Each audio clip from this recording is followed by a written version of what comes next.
Hi friends, వేడివేడిగా సంగటి కాకరకాయ పులుసు అస్సలు చేదనేదే లేకుండా నేను ఏ విధంగా తయారు చేస్తానో మీకైతే చూపిస్తానండి.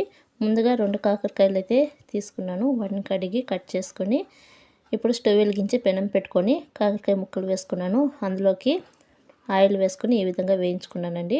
ఇప్పుడు వీటిని పక్కకు తీసుకొని అదే పెనంలో ఆయిల్ వేసుకున్నాను. అందులోకి పోపు దినుసులు వేసుకున్నాను. అవి కాస్త చిటపటలాడిన తర్వాత ఉల్లిపాయ ముక్కలు వేసుకున్నానండి. అలాగే దంచుకున్న వెల్లుల్లి రెబ్బలు కూడా వేసుకున్నాను. కరివేపాకు వేసుకున్నాను. ఇవన్నీ కూడా దోరగా వేయించుకోవాలి. ఇప్పుడు 3 మీడియం సైజ్ టమాటాలను అయితే కట్ చేసుకుని అయితే వేసుకుంటున్నానండి. ఇప్పుడు ఉప్పు వేసుకొని టమాటాని సన్నని మంట మీద మగ్గించుకోవాలి. ఇలా టమాటా అంతా మగ్గిన తర్వాత ఇందులోకి 2 స్పూన్లు ధనియాల పొడి, తగినంత కారం, పసుపు, 1 స్పూన్ సాంబార్ పొడి 3 వేసుకొని బాగా కలుపుకోవాలండి. ఇప్పుడు కొద్దిగా నీళ్ళు పోసుకుంటూ కలుపుకోవాలి. ఇప్పుడు మనకు తగినన్ని నీళ్ళు పోసుకొని ముందుగా వేయించి పెట్టుకున్నాం కదా కాకరకాయ ముక్కలు, అవి కూడా అందులోకి వేసుకొని ఒక 10 నిమిషాల పాటు ఉడికించుకుంటే మనకి కాకరకాయ పులుసు అయితే రెడీ అయిపోయిందండి. అస్సలు చేదనేది ఉండదు.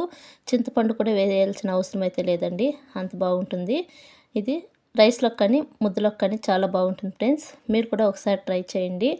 నచ్చితే లైక్ చేయండి, షేర్ చేయండి, సబ్స్క్రైబ్ చేసుకోండి ఫ్రెండ్స్.